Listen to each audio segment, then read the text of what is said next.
press release announcing your return said that you'd be the bowling consultant for the summer, but presumably to give up like a 2-year contract in Bangladesh as bowling coach, you must be looking to make this a fairly a long-term commitment to South African cricket. I think that's the idea, if I'm correct. But as we know, things can change quickly. But that's the thing, is spoken to Graham about it, and I don't know if it's financial. I've been in Dhaka, so I don't know what's happening. I didn't on media. Me is not personally, I'm not a social media guy. Obviously looking for a longer contract. For now, it's just the financial year, end of the financial year, 4 months, and then we see afterwards. Yeah, he wasn't in Benoni yesterday, but Jock Full told us you'll be one of the guys that's here till 2023, next World Cup. Okay, great. Well, that's great news if you're saying that. It's new to me. So I'll take some commission for the longer contract.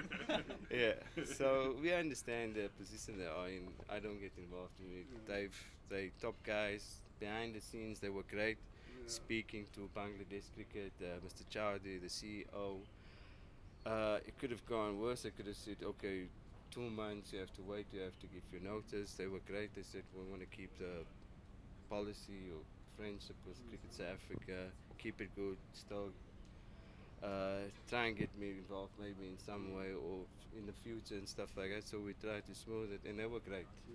Were you surprised when you got the approach?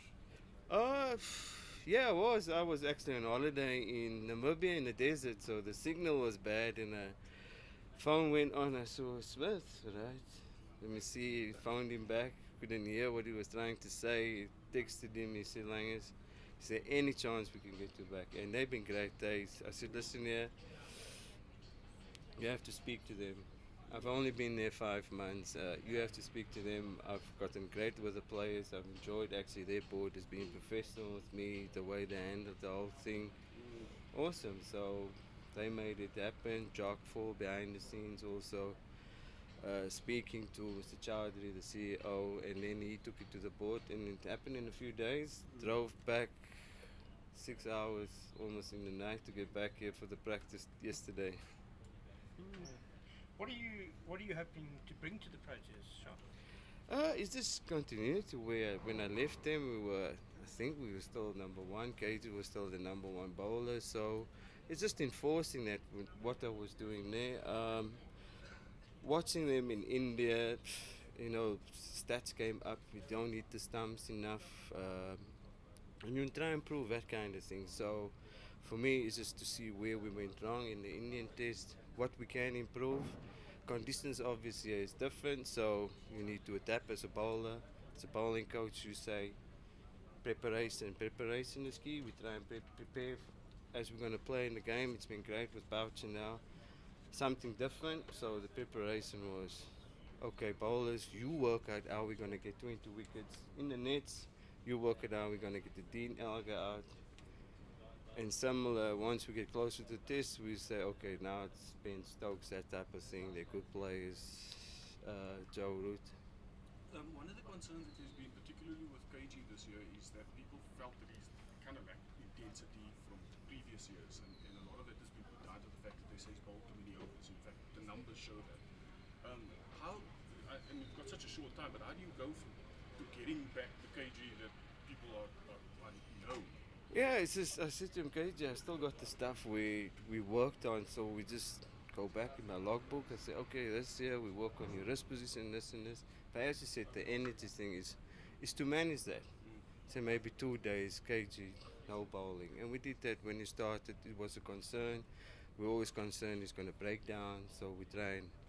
At the end of the day, he's also a bowler. He's still young in his cricket. Sometimes he feels, I need to bowl a bit to get my rhythm. So it's a fine line. So in saying that, we want to protect him, but we also want to get his rhythm back. So we have to push him. So maybe 2-3 days, okay, you rest.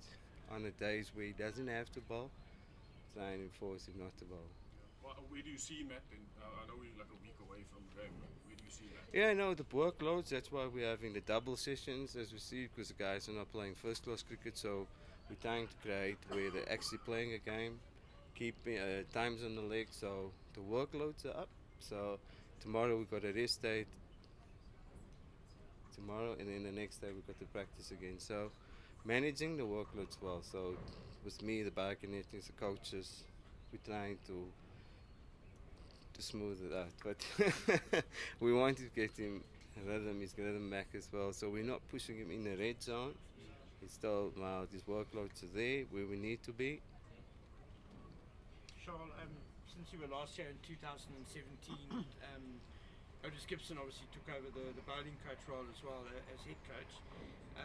We saw the pitches change quite a lot here at home.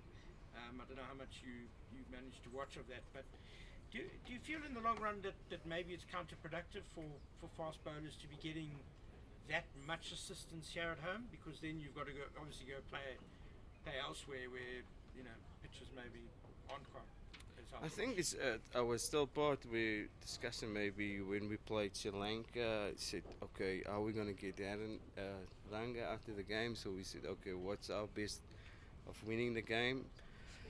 In saying that, you always prepare wickets to favour home conditions. I said it could be counterproductive. I said it's just we need to be adaptable when we go to the subcontinent. I think against England it might be good wickets. We just say, okay, our skilled bowlers against their skilled bowlers, that type of thing, because they can exploit the conditions if it's the grass and the wicket. So it's a fine line. So I haven't spoken to Bouch or the captain about it.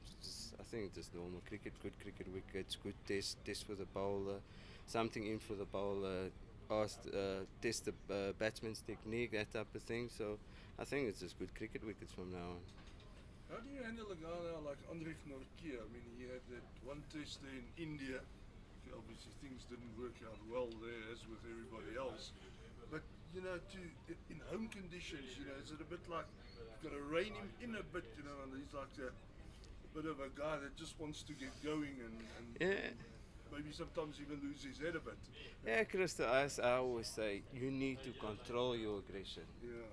Control the aggression. We need that aggression, but we also need it to be controlled. When to bowl the bounce, when to be aggressive.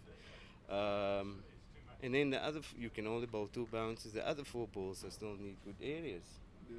So I said, we must work out a way how we're gonna hit the off stump or be consistent in the length, that type of thing. And you want that energy from a fast bowler. You want that aggression, but you need to control it as well as a bowler. How do you assess the threat that England's bowlers are going to bring to your batsman? Who really stands out for you coming into this series? Well, definitely Archer. He's something different. He bowls close to the stumps, gets extra bounce. Good thing it looks like he does struggle with a kookaburra. Just saw a few interviews where he said the seam position aren't the same. But South African is always bowler friendly, so he's going to be dangerous. Brody's always dangerous when you're playing it. The last series, and then you got Anderson, which is a skillful bowler. He can control the game. And then you got Mark Wood, so it's a lot of options. And I think in the nets, the guys have asked us to be more aggressive in using our bounces to the batters. Batters are getting used to playing short ball, leaving it, making sure that we counter that as well. There's a lot of talk that England might not even pick a spinner on occasion. Is that how you see some of these test matches going? All out fire? Yeah, it looks that way. It's hard in South Africa with the conditions now because it's quite warm in Pretoria. The sun's been out. The wicket will probably dry out on day 3, 4, 5. So to go in with all outs, good luck to them. It's their decision. I said sometimes in South Africa you do need a spinner because spinners does come into play on day 4 or 5. So it's up to them if they want to go fire with fire, but I think they'll probably play the spinners still as well. Technically, as a coach, you were with Bangladesh, a country not really renowned for fast bowling. Now you're back here, a country famous for fast bowling. Do you change the way that you go about your business? Yeah, Bangladesh was a different kind of test because there you guys only played like 2 first-class games. Then he plays in a test game, so the thinking was different. It was almost like you trying to create a fast bowling culture, which is difficult in Bangladesh. For the first time, we've actually played 3 fast bowlers. We almost played 4. But coming back to South Africa, it's a lot easier to coach now. It becomes more tactical. Then with Bangladesh, it was more technical. So it's that type of thing. It's a fine line, but obviously South Africa, because we renowned for fast bowling, that's what we pride ourselves on. Being able to bowl in the 3rd session, get wickets, bowling the same pace, that type of thing. Difficult in Bangladesh when they play first class cricket. Fast bowler probably only bowl 10 overs in the game. Brilliant.